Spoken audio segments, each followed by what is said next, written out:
ॐ श्रीगौर्या सकलार्थदं निजपदां भोजेन मुक्तिप्रदं प्रौढं विघ्नवनं हरन्तमनघं श्रीदुण्डितुण्डासिना वन्दे चर्मकपालिकोपकरणैर्वैराग्यसौख्यात्परम् नास्तीति प्रदिशन्तमन्तविधुरम् श्रीकाशिकेशं शिवम् शङ्करं शङ्कराचार्यं केशवं बादरायणं सूत्रभाष्यकृतौ वन्दे भगवन्तौ पुनः पुनः ईश्वरो गुरुरात्मेति मूर्तिभेदविभागिने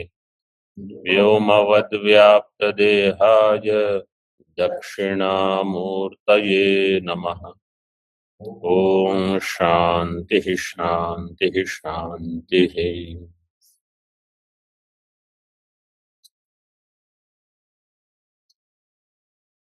छंदो विधानान्नेति चेत न तथा चेतोर्पण निगदात् तथा ही दर्शनम। इसमें पूर्व पक्ष ने कहा छंद का विधान है वहां, इसलिए गायत्री छंद का, इसलिए ये ब्रह्म नहीं हो सकता। सिद्धांति ने कहा तथा चेतोर्पण निगदात्, चेत का वहां अर्पण, इसका अर्थ है ध्यान, इसके लिए ये गायत्री शब्द का प्रयोग हुआ है। वास्तव में वहां सिद्धांति ने क्या कहा, लक्षणा लेनी होगी। गायत्री से आप लक्षणा लोगे ब्रह्म की, ठीक है, ये मुख्य बता दिया। अब यहाँ टीका में इसको, इस पद को देख लीजिए जरा। गायत्री शब्देन तद उपादान, ये जो हमने कल देखा था, गायत्री पद के द्वारा उसमें अनुगत ब्रह्म की लक्षणा नहीं होगी। लक्षणायाम बीजम अनुपपत्तिम, सिद्धांत ने क्या बीज बताया, याद है? लक्षणा लेने के लिए बीज क्या है इसमें? गायत्री इदम सर्वम, गायत्री व इदम सर्वम। ये इसका अर्थ क्या था कि इसको याद रखिए, क्योंकि अभी पूर्व पक्ष जो आएगा वो इसी के विरोध में रहेगा। जब हम अध्ययन करते हैं हमें पता नहीं रहता कि किस बिंदु को लेकर पूर्व पक्ष आगे चलेगा, तो इसलिए सभी को थोड़ा ठीक ठीक समझ लिया है तो कम से कम संस्कार बने रहेंगे। सिद्धांति ने जब कहा कि वहां ब्रह्म की लक्षणा का बीज है, यहां ध्यान दीजिए, अभी पुस्तक में मत देखो। ब्रह्म सभी का कारण है। कार्य रूप से जिस जिस चीज को हम देखते हैं उसी में कार्य में कारण की लक्षणा हो सकती है। ये है लक्षणा का बीज। इसमें सिद्धांति ने क्या प्रमाण दिया, तदनन्यत्वम आरंभण शब्दादिभ्य, ये सूत्र जो आगे बताएंगे इसको प्रमाण दिया। और श्रुति प्रमाण दी सर्वम खल्विदम ब्रह्म, तो सभी कुछ ब्रह्म है। तो जो ब्रह्म का कार्य है वहां ब्रह्म शब्द व्यवहार कर सकते हैं और ब्रह्म का ही वो लक्षक हो सकता है। ये हो गया लक्षणा का बीज। अब आगे देखिए, तो ये सिद्धांत मत पूरा हो गया, मतलब भगवान भाष्यकार ने जो कहना था वो कह दिया। अब देखिए टीका में, गायत्री शब्दो ब्रह्म लक्षक इति व्याख्याय गौण इत्याह। गायत्री शब्द है ब्रह्म लक्षक है। गायत्री शब्द जो है वो किसका लक्षक है? ब्रह्म का। ब्रह्म क्या हो जाएगा? लक्ष्य। लक्ष्य, लक्ष्य ब्रह्म होगा, लक्ष्य शब्द है लक्षक, तो ये हो गई लक्षणा। ये मुख्य मत हो गया। इति व्याख्या है, इसकी व्याख्या पूरी करके अब गौण मत बताते हैं। गौण इत्याह, अपरे आह, अपरे जो अन्य है, यहाँ अपरे लिखा नहीं है, कौन है आगे बताएंगे, ये वृत्तिकार मत है। तो आपको अगर वहां लिखना है तो लिख लीजिए, ये वृत्तिकार है। वो क्या कहते हैं, देखिए टीका में, साक्षादेव वाच्यार्थ ग्रहणम विना एव इति यावत्। साक्षाद एव, अच्छा भाष्य देखिए, साक्षादेव गायत्री शब्देन ब्रह्म प्रतिपाद्यते। वो कहेंगे गायत्री शब्द से ही ब्रह्म प्रतिपादित, आपको लक्षणा लेने की आवश्यकता नहीं, वो ऐसा कहेंगे। साक्षात का अर्थ क्या है, वाच्यार्थ ग्रहणम विना एव मतलब वाच्यार्थ लेके फिर लक्षणा करके ऐसे नहीं, सीधे ही। ऐसे कैसे होगा संभव, वो बताते हैं भाष्य में। संख्या सामान्यात, संख्या का, संख्या की समानता है। क्यों, यथा गायत्री चतुष्पदा षडक्षरैः पादैः तथा ब्रह्म चतुष्पाद, 6 अक्षर वाले 4 पादों वाली है गायत्री, और ब्रह्म भी चतुष्पाद है। तो चतुष्पाद सामान्य, संख्या सामान्य होने से गायत्री शब्द का अर्थ ब्रह्म लेंगे। कैसे लेंगे वो देखिए, वो कैसे बताते हैं टीका में। पूर्वं तु उपास्यतया गायत्री पदेन अजहल लक्षणया गायत्री ब्रह्मणि द्वे अपि लक्षिते।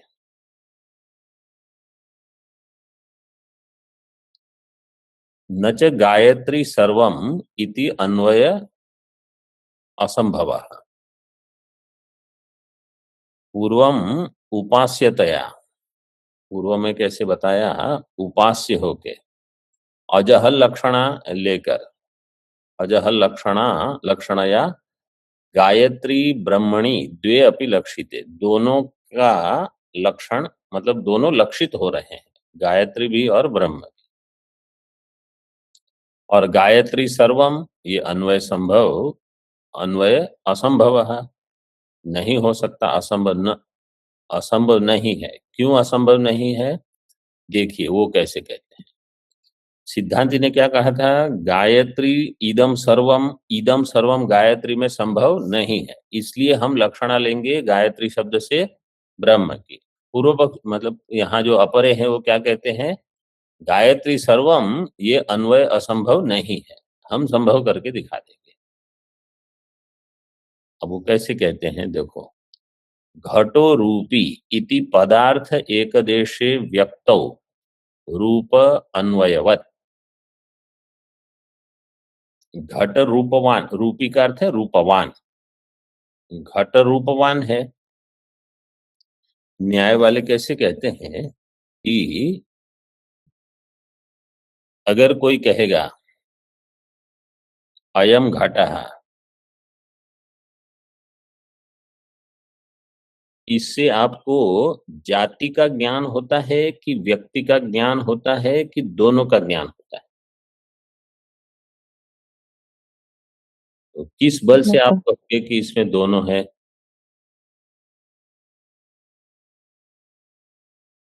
मतलब केवल उत्तर थोड़ा देना है, आपको हेतु के पुष्टि करनी है अपनी प्रतिज्ञा की। क्या घटत तो दिखाई रहे हैं, ये रूप को छोड़ो, हमने कहा अयम घट, इसमें घट का ज्ञान होता है कि घटत्व का।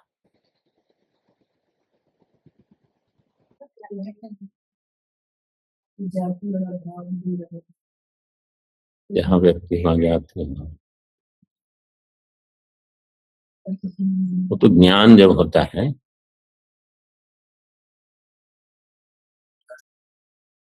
घट का ज्ञान होने कौमुदीवाद दिमाग विशेष घट है, तो समझो आपने ये घट देख लिया, ठीक है, अभी कोई अन्य घट लेके आएगा, इसको आप क्या कहोगे, क्यों कहोगे, क्योंकि आपने तो पूर्व घट को घट माना है।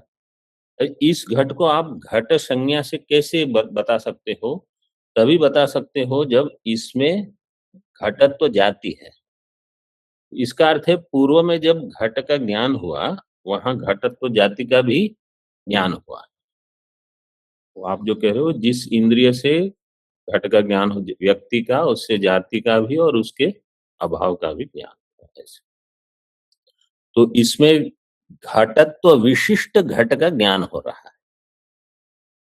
क्योंकि जब अन्य पदार्थ आप देखते हो सजातीय, तो तुरंत बुद्धि बन जाती कि यह भी घट ही है।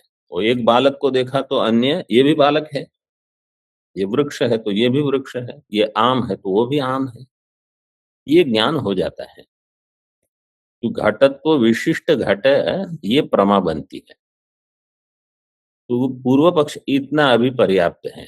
पूर्व पक्ष क्या कहता है, यहां गायत्री और ब्रह्म, आप क्या कहते हो कि गायत्री सर्वम, ये जो संभव नहीं है। गायत्री ब्रह्म ये दोनों एक साथ लक्षित होते हैं अजहल लक्षणा से, जैसे घट घटत्व एक साथ लक्षित होते हैं। तो अगर कोई कहेगा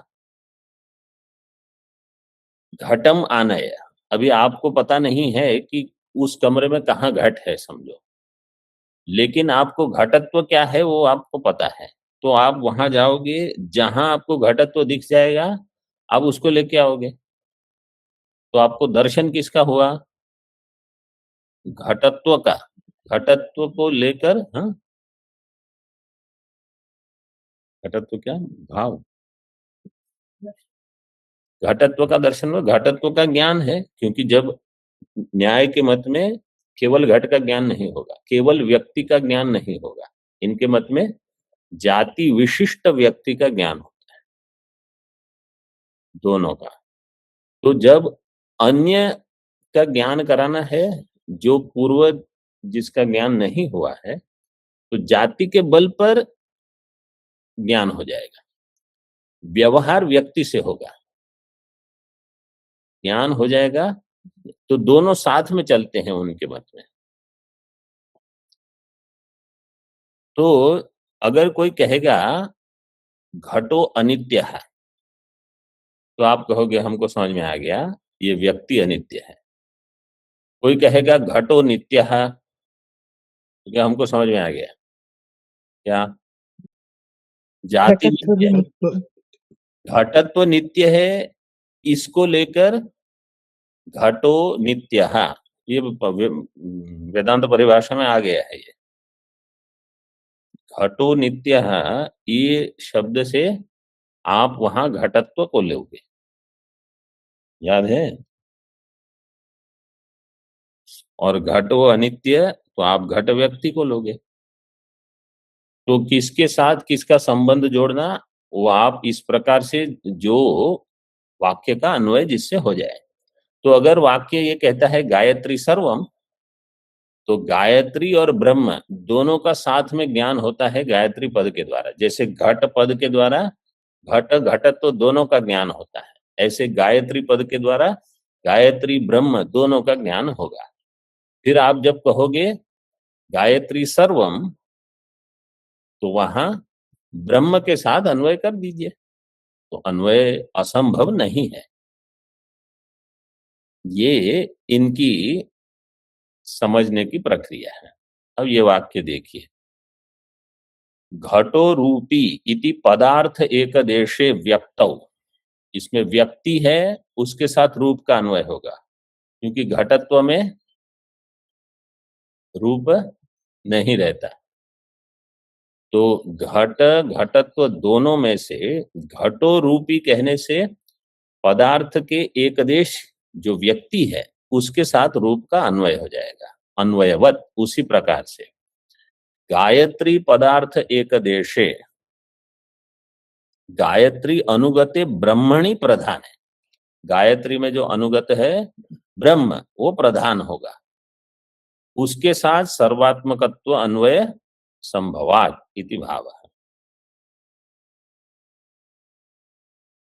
तो वहां सर्वात्मकत्व का अन्वय संभव है, किसमें, गायत्री में कि ब्रह्म में, ब्रह्म में। ब्रह्म आया कहां से, गायत्री पद से, अजहल लक्षणा से, मतलब वो कहते हैं कि वाच्य अर्थ में ही ये उपलब्ध है। ऐसे जैसे घट में घटत्व उपलब्ध है, ऐसे नहीं ये तो दृष्टांत है, घट घटत्व, गायत्रीत्व ब्रह्म नहीं है। जैसे घट जो है उसके साथ घटत्व रहता है, ऐसे गायत्री वो भी, ये पक्ष क्या कहेगा कि जैसे घट मान है तो मिट्टी आती है कि नहीं साथ, बस वो कहेंगे कि उपादान इसका ब्रह्म है। वृत्तिकार वास्तव में वेदांत मत है, लेकिन वेदांत का एक देश है, क्योंकि वो उपासना से मोक्ष मानते हैं, कुछ कुछ भेद हैं उनके, लेकिन वो उपनिषद को प्रमाण, इसलिए तो ब्रह्म सूत्र पर टीका लिखे हैं वो भी, बृहदारण्यक पर भी उनकी विस्तृत टीका है। तो बहुत सारी चीजों से सम्मति है, कहीं कहीं भेद है, जैसे ऐसे वो अपनी तरह से अर्थ करते हैं। तो ब्रह्म को वो भी जगत का कारण मानते हैं, इसलिए गायत्री के साथ वो कहते हैं अजह लक्षणा से ब्रह्म भी रहेगा, जैसे घट के साथ मिट्टी भी रहेगी, ऐसे गायत्रीत्व ब्रह्म ये ऐसे नहीं कहते वो। तथा च सूत्रे सिद्धांत भागस्य अयम अर्थः, सूत्र में जो सिद्धांत भाग है, तथा चेतोर्पण निगदात, आगे तथा ही दर्शनम, तो देखिए वो चेतोर्पण निगदात का अर्थ कैसे करना, तथा गायत्रीवत चतुष्पात्व गुण सामान्यात चेतो ब्रह्मणि समर्प्यते, जैसे गायत्री में चतुष्पात्व है ऐसे ब्रह्म में भी चतुष्पात्व है। चतुष्पात्व गुण सामान्यात चेतो ब्रह्मणि समर्प्यते, ये न, ये इन्होंने बहुव्रीहि कर दिया। चेतोर्पण निगदात में चेतो समर्प्यते ये न, सह चेतोर्पणः गायत्री शब्द है। तो चेतोर्पण का अर्थ इन्होंने क्या कर दिया, गायत्री शब्द है। तेन ब्रह्मणः एवं निगदात, इसके द्वारा गायत्री शब्द से ब्रह्म को ही बताया। निगदात अभिधानात, इसलिए छंदोभिधानम असिद्धम, छंदोभिधानम मतलब यहां कोई छंद को नहीं कहा। चेतोर्पण निगदात से क्या कहते हैं, ये गायत्री शब्द से ब्रह्म को ही कहा है, लेकिन किस प्रकार से उन्होंने ऐसे उसको लगाया, तो ब्रह्म में समर्पण हो गया।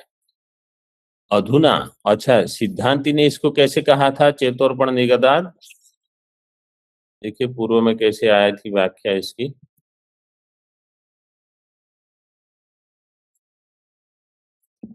चित्त समाधानम अनेन, इसका समास विग्रह कैसे किया था, चेतसः अर्पणम, ये आया था नैष दोष के बाद।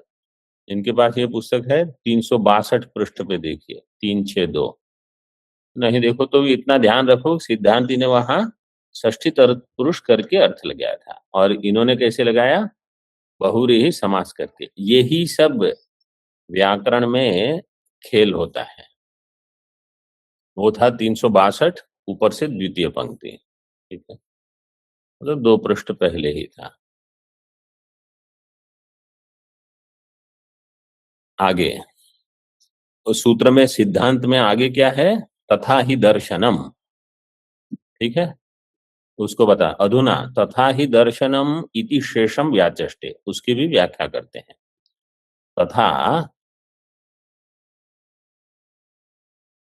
ब्रह्म चतुष्पाद, तथा अन्यत्रापि छंदोभिधायी शब्दों अर्थांतरे संख्या सामान्यात प्रयुज्यमानो दृश्यते।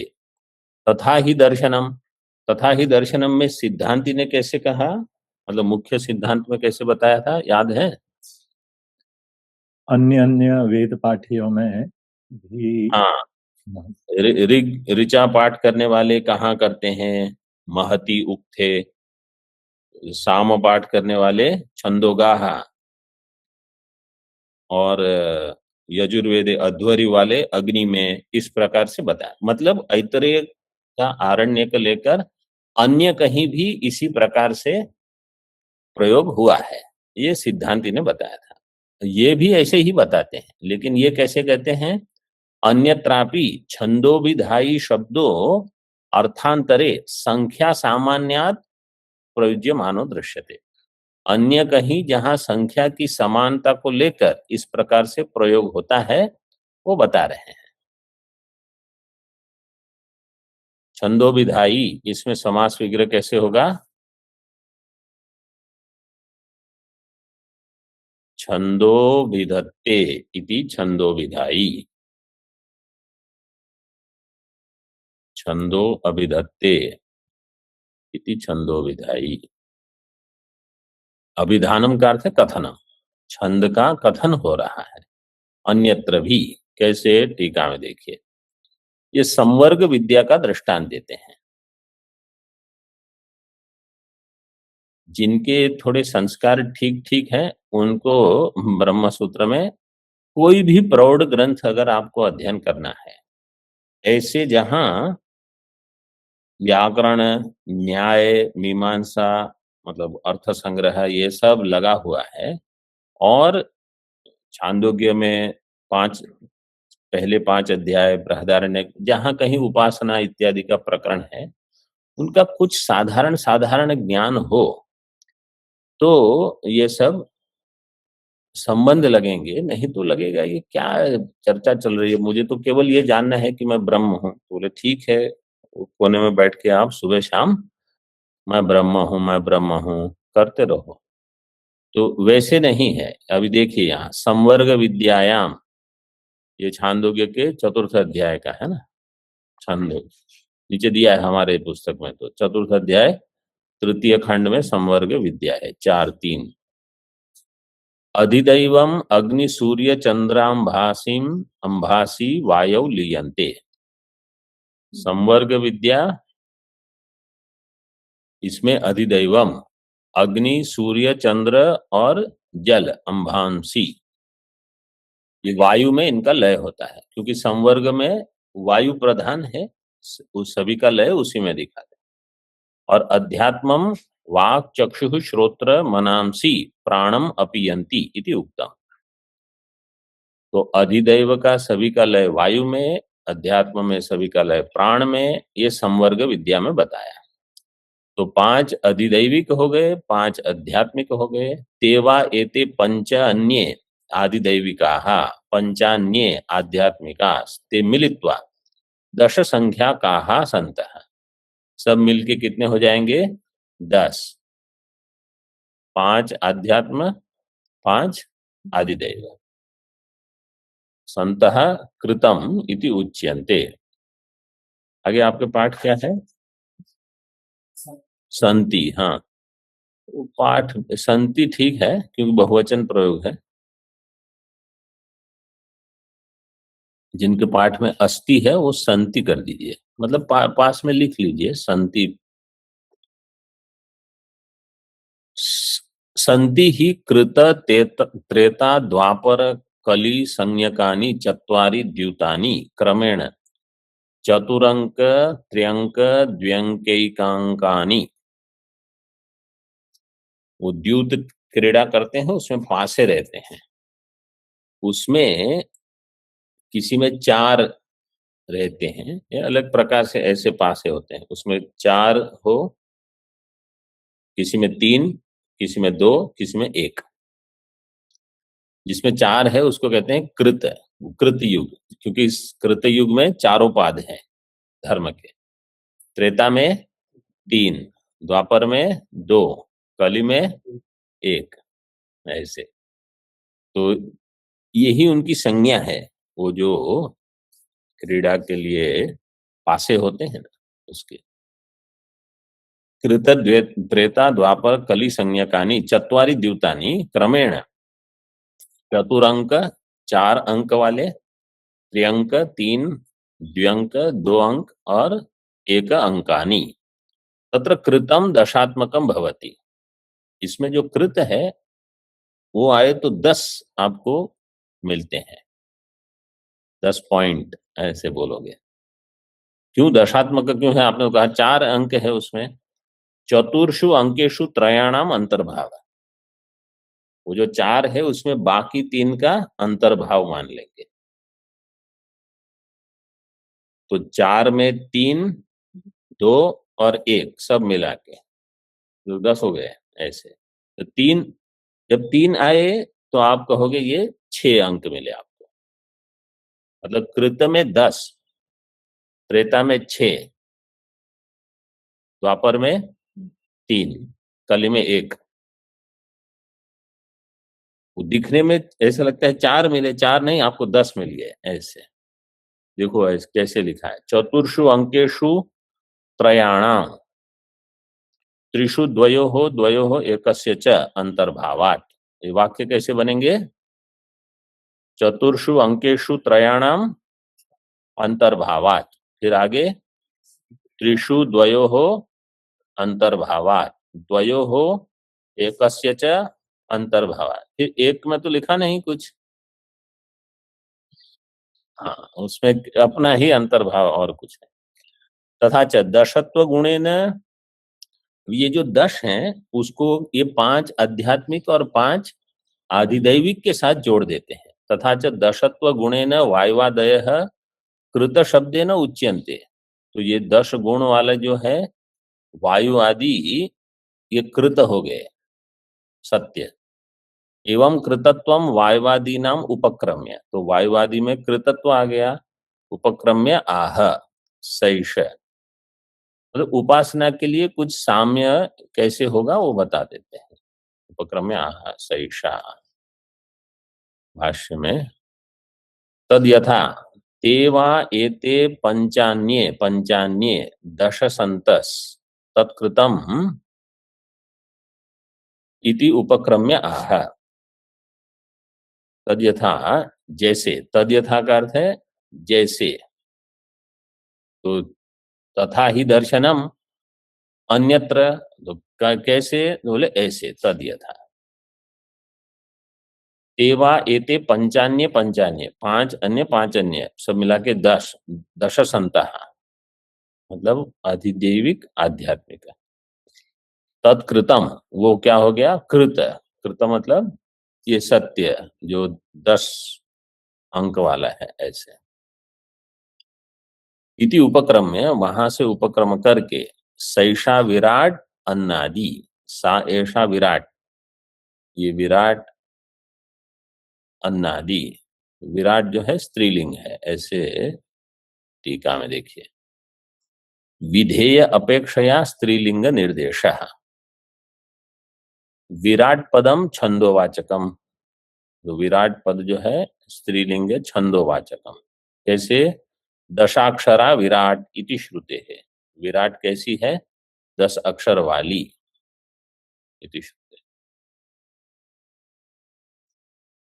विराट मतलब आपको ऐसे देखना है, विराट देवता है, देवता होने से स्त्रीलिंग शब्द हुआ है ऐसे।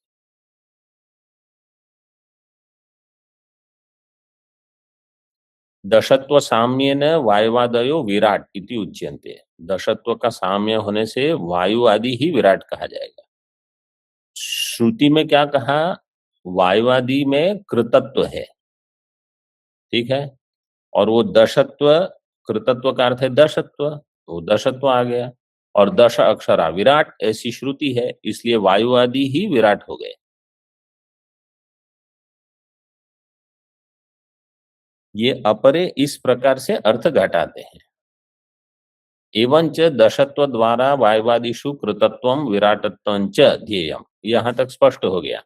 दशत्व के द्वारा वायुवादी में कृतत्व विराटत्वं च ध्येयम, इसका ध्यान करना है। तत्र विराटत्व ध्यानात् सर्वम अस्य अन्नम भवति, और उसकी प्राप्ति क्या होगी? सभी उसका अन्न हो जाएगा। और कृतत्व ध्यान से ये अन्नादः हो जाएगा। तो विराटत्व के ध्यान से अन्नम, कृतत्व के ध्यान से अन्नादः, तो कृतत्व ध्यानाद अन्नादो भवति। कृतद्यूतस्य अन्नादत्वात्, क्योंकि उसमें कुछ हेतु दे रहे हैं। कृतद्यूतस्य,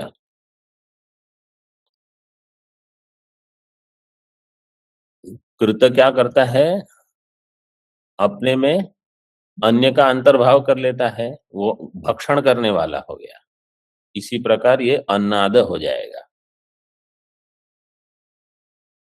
कृतं ही स्वीय चतुरंकेषु त्र्यंकादिकम अंतर्भावयत अन्नम अतीव लक्ष्यते।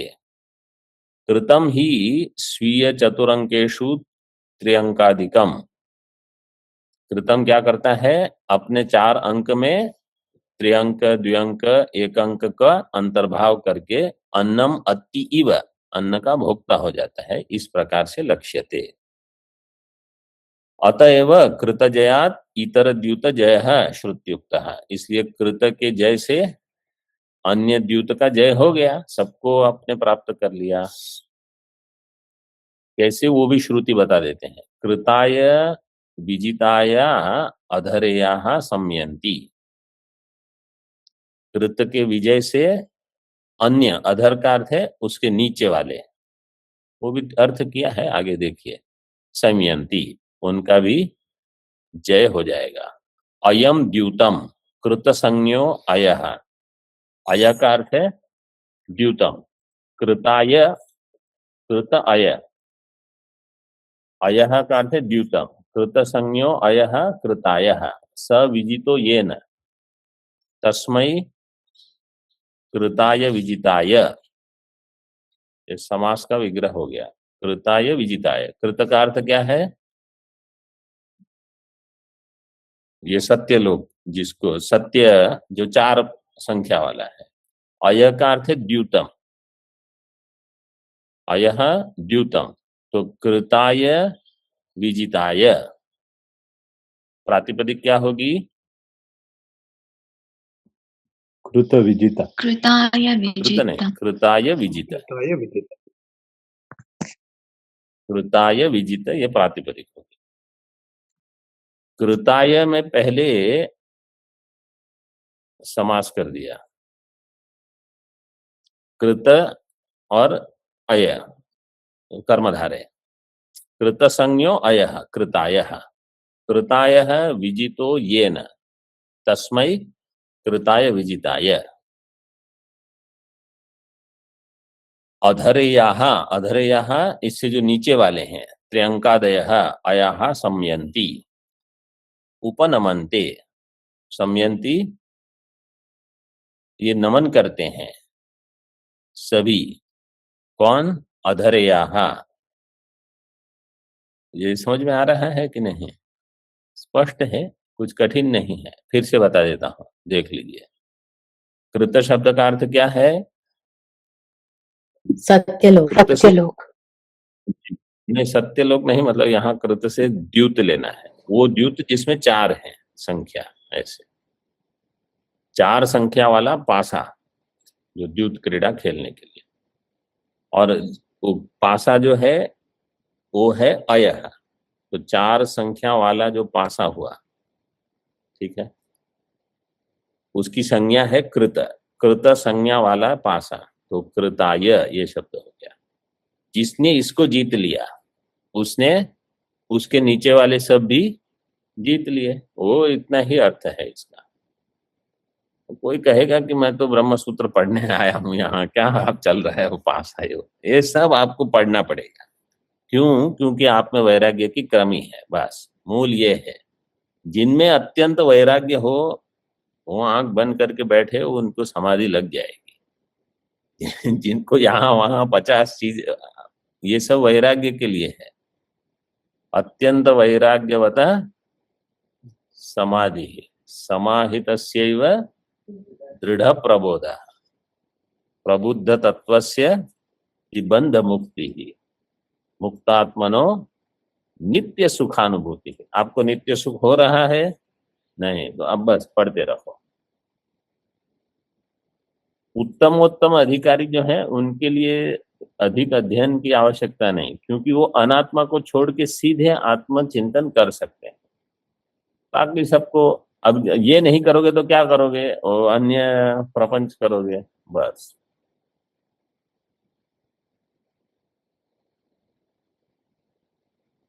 देखो ये हो सकता है, विघ्न को शांत कैसे एकदम शांत हो गया।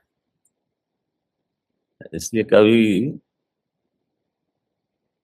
ठीक है, आगे देखिए। तेन जिता भवन्ति इत्यर्थ। एवंच सा वायवादी दशा आत्मिका एषा कृत शब्दिता विराट अन्नम। वायवादी दशात्मक जो है, इसके द्वारा कृत शब्दिता विराट, ये अन्न, और कृतत्वाद अन्नादीनी इत्यर्थ है। अन्न और अन्नाद दोनों हो जाएंगे। भाष्य में सर्वथापि, एक पंक्ति उसके पहले, अस्मिन पक्षे ब्रह्मैव अभिहितम इति न छंदो विधानम। इस पक्ष में भगवान भाष्यकार कहते हैं ब्रह्म ही अभिहित है, इसलिए छंद का अभिधान वो भी नहीं स्वीकार करेंगे, गायत्री नहीं है। सर्वथापि, सर्वथापि जब कहते हैं कि किसी भी पक्ष को लीजिए आप, सर्वथापि पूर्वस्मिन वाक्य प्रकृतम ब्रह्म एव। पूर्व वाक्य में प्रकरण किसका है? ब्रह्म का। चाहे आप जैसे हमने अर्थ किया ऐसे करो, चाहे वृत्तिकार ने किया है ऐसे करो। फिर आगे वो बताएंगे वृत्तिकार का मत ठीक क्यों नहीं है, क्योंकि अगर उनका मत ठीक होता तो आचार्य उसी को ले लेते। गायत्री इति पदस्य लक्षकत्वे गौणत्वे अपि च इत्यर्थः।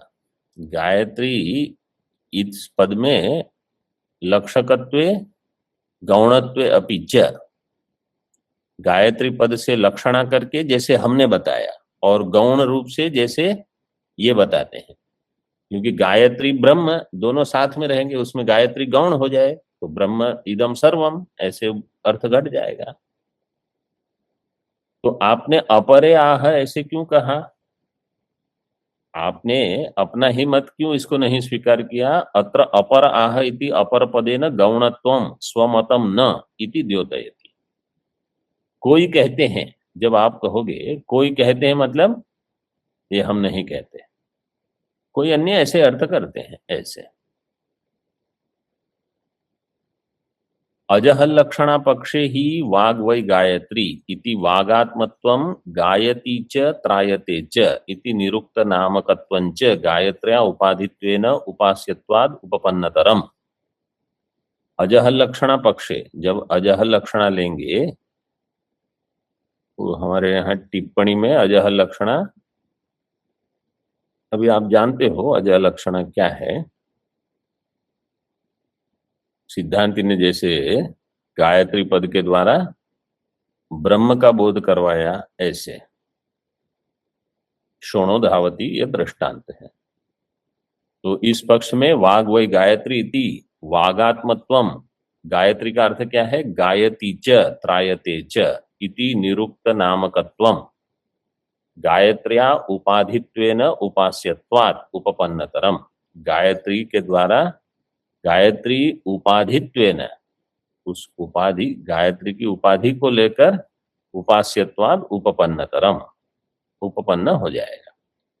और गौण पक्ष जो है उसमें कैसे होगा? गौण पक्ष गायत्री त्यागात, गायत्री का त्याग करके तद उभयम सर्वात्मकत्व मात्रेण उपपादनीयम। तद उभयम, उभयम से क्या लेंगे? उभयम से इसको लेना है, वाग वही गायत्री जो है ये वागात्मत्व है, और गायती च त्रायते च ये निरुक्त नामकत्व है। ये दोनों गौण पक्ष में गायत्री का त्याग होने से सर्वात्मकत्व मात्रेण उपपादनीय, उसमें वागात्मत्वम सर्वात्मक के द्वारा, निरुक्त नामकत्वम ये भी ऐसे। एवं गायत्री पदस्य स्वार्थ त्यागो अप्रसिद्ध चतुष्पात्व गुण द्वारा विप्रकृष्ट लक्षणा च इति बहु असमंजसम। तो गायत्री पद का त्याग करके उसके जैसे घटम आनय, तो आप घट को रखते हो, घटत्व, घटो नित्य है, तो घट का त्याग करके घटत्व में लगाते हो। ऐसे जो अगर आप करोगे गायत्री पदस्य स्वार्थ त्यागो, ये अप्रसिद्ध चतुष्पात्व गुण के द्वारा विप्रकृष्ट लक्षणा होगी, दूर से लक्षणा हो जाएगी। इसमें थोड़ा असामंजस्यम है, ऐसा टीकाकार ने बता दिया। अभी आगे देखिए।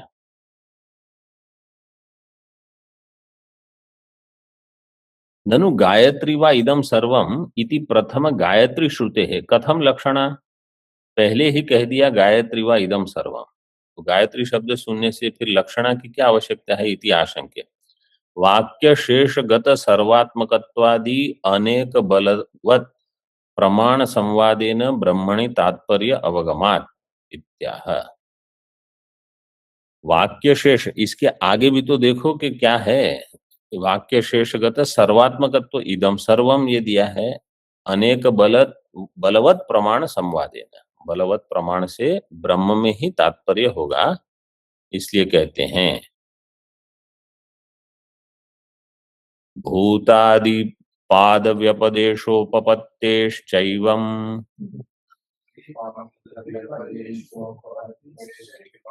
भूतादिपाद व्यपदेशोपपत्तेश्चैवम्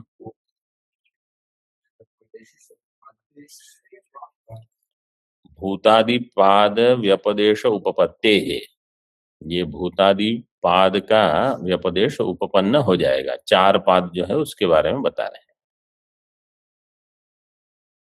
इसमें प्रथम पाद है भूत, इसलिए भूत आदि। एवं, एवं गायत्री शब्देन गायत्री में अनुगत ब्रह्म बताया। जैसे घट में अनुगत है मृत्तिका, ऐसे देखिए चार दे दिए हैं भाष्य में। इतश्च एवं अभ्युपगंतव्यम अस्ति पूर्वस्मिन् वाक्ये प्रकृतम ब्रह्म इति, पूर्वस्मिन् वाक्य में प्रकृत ब्रह्म ही है, ये भी इस प्रकार से अभ्युपगंतव्यम। कैसे, यतो भूतादीन पादान व्यपदिशति, क्योंकि भूतादि पादों को बताया गया है। भूत पृथ्वी शरीर हृदयानि ही निर्दिश्य आह सैषा चतुष्पदा षड्विधा गायत्री थी। भूत पृथ्वी शरीर और हृदय, ये चार पाद हैं, ये गायत्री छंद में नहीं होंगे, ये ब्रह्म में ही होंगे। सैषा चतुष्पदा और षड्विधा, 6 प्रकार की ये गायत्री है। टीका में एवं पदार्थम आह इतश्चेति सूत्रस्थादि पदार्थम दर्शयति भूत पृथ्वी इत्यादि। अत्र सूत्र भाष्यकारयोः भूतादिभिः चतुष्पदा गायत्री इति सम्मतम। सूत्रकार और भाष्यकार के द्वारा चतुष्पदा गायत्री ये सम्मत है। षडक्षराई ही चतुष्पात्वम वृत्तिकारोक्तम अप्रसिद्धम, और 6 अक्षर के द्वारा चतुष्पात्वम वृत्तिकार के द्वारा बताया गया है, वो अप्रसिद्ध है। और सूत्र में एक चकार है, उसको फिर आगे बताएंगे, यहां तक रखते हैं। तो भाष्य में सैषा चतुष्पदा यहां तक हो गया। ओम पूर्णमदः पूर्णमिदं पूर्णात् पूर्णमुदच्यते पूर्णस्य पूर्णमादाय पूर्णमेवावशिष्यते। ओम शांति शांति शांति। शंकरं शंकराचार्यं केशवं बादरायणं सूत्रभाष्यकृतौ वन्दे भगवन्तौ पुनः पुनः। ईश्वरो गुरुरात्मेति मूर्तिभेदविभागिने व्योमवद्व्याप्तदेहाय दक्षिणामूर्तये नमः। ओम शांति शांति शांति।